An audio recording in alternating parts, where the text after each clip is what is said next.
Terima kasih Anda masih bersama kami. Pemirsa, warga desa Sungai Pinang 1, Kecamatan Sungai Pinang, Kabupaten Ogan Ilir digegerkan dengan adanya ular piton sepanjang 4 meter. Dibantu warga, ular piton tersebut akhirnya berhasil dievakuasi petugas damkar Ogan Ilir.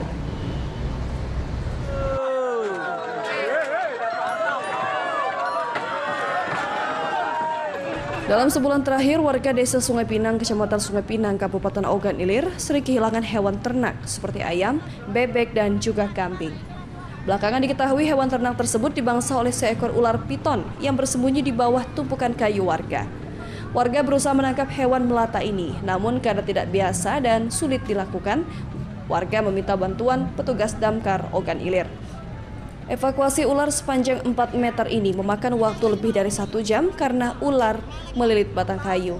Setelah dilakukan dengan pembongkaran kayu dan penangkapan dilakukan secara teliti, akhirnya ular piton bisa dijinakan.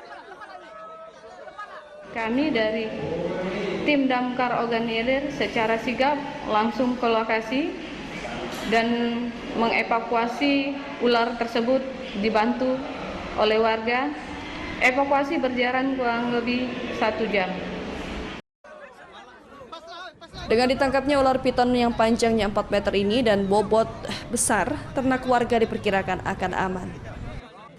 Dari Ogan Ilir, Fitriyadi, iNews melaporkan.